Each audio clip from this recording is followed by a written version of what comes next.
पुण्यातल्या एका जुन्या चाळीत सकाळचे 7 वाजले होते. उन्हाची किरणं जुनाट खिडक्यातून आत डोकावत होती आणि एका कोपऱ्यात स्वप्नांच्या एका दुनियेत हरवलेली होती रेवती जोशी.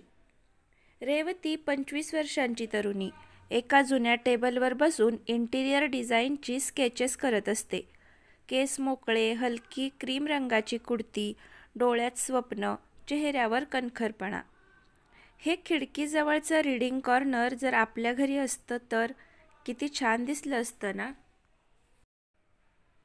ती स्केच करत असते.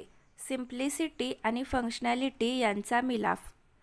मीरा, तिची लहान बहीण, बाहेरून ओरडते, ताई, डब्बा भरलास का?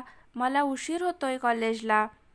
रेवती, हो ग, येते, पण आधी स्केच कंप्लीट करते, आज सबमिशन आहे. ती मनात विचार करते, हे स्वप्न पूर्ण करायचे, पप्पांचंही माझंही. तिचे पप्पा माधव जोशी खोकत बाहेर येतात. माधव, रेवू, आज जॉब इंटरव्ह्यू आहे ना तुझा, त्यासाठी तुला खूप शुभेच्छा. रेवती हसत, थँक्स बाबा, हाच इंटरव्ह्यू माझं भविष्य ठरवू शकतो. किचनमध्ये आई पोळी लाटत असते. तिची आई शोभा, रेवती, तू ही इतकी मेहनत करतेस, पण हे सगळं कसं मिळणार तुला? एवढं सगळं शक्य आहे का? रेवती, आई, मला माहीत आहे, पण एका दिवसात काहीही मोठं होत नाही. थोडं थोडं करत आपली स्वप्न खरी करायची आहेत. माधव, तिचे बाबा, थकलेले पण प्रेमळ, तू हसतेस ना रेवू, तेवढंच आम्हाला खूप वाटतं. मुलगी शिकली, मोठी झाली, एवढंच पाहायचंय. रेवती त्यांचा हात धरते. दुसरीकडे कोथरूडमध्ये एक भव्य बंगल्यात एक शांत, स्थिर पण कोरडं घर, देशमुख कुटुंबांचं. सिद्धार्थ देशमुख, वय 29, एक शांत, सुसंस्कृत पण कामात प्रामाणिक असलेला तरुण. वडिलोपार्जित बिझनेस सांभाळतो. पण आई वंदना देशमुख सतत त्याला लग्नाबद्दल त्रास देत असते. ते डिनर टेबलवर बसलेले होते. वंदना देशमुख, सिद्धू, पुढच्या आठवड्यात जोशींनी प्रपोजल पाठवले. मुलगी डॉक्टर आहे, तुझ्या लायकीची. सिद्धार्थ शांतपणे, आई, मी लग्न करायला तयार नाही, मला माझ्या कामावर लक्ष द्यायचं आहे. वंदना साशंकपणे, तुला वाटतं ना तू सगळं एकट्याने सांभाळू शकतोस, पण एक वेळ येईल जेव्हा तुला घर हवंच वाटेल. इकडे रेवतीच्या घरात लँडलाईन वाजतो. Hello, is this miss Revati Joshi? Revati, yes, speaking. Call from Deshmukh constructions. You are shortlisted for interview tomorrow at 11 AM.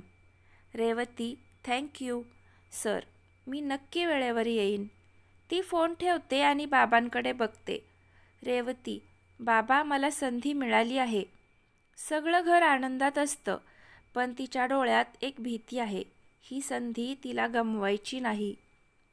Revati पोहोचते सिद्धार्थच्या ऑफिसमध्ये इंटरव्ह्यूसाठी.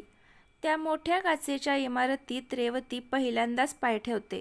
मनात अनेक शंका, पण आत्मविश्वास उराशी बाळगून. रेवती नीट फॉर्मल वेअर पण साधे कपडे घालून गेलेली होती. ती एकटीने बसलेली रिसेप्शनमध्ये, इतर लोक मात्र ब्रँडेड कपड्यात असतात. तिचे पाय थरथरतात, पण डोळे ठाम होते. Receptionist, mister Deshmukh will see you now. Revati आत जाते. एक मोठा कॉन्फरन्स रूम. त्या टोकाला सिद्धार्थ फाईल वाचत असतो. तो तिला पाहतो. दोघांचे डोळे एकमेकांवर थांबतात. सिद्धार्थ थोडं कठोर स्वरात म्हणतो, मिस रेवती जोशी? रेवती नम्रपणे, yes sir. Siddharth, show me your designs. Revati portfolio उघडते. तिची बोटं थोडी थरथरत असतात. रेवती, सर, मी मिनिमिलिस्ट डिझाईनमध्ये विश्वास ठेवते. सिम्पल आणि warm, budget friendly ideas. Siddharth थोडं सरप्राईज होत, तुमचं काम बघता तुम्ही अनुभव घेऊन आलात असं वाटतं.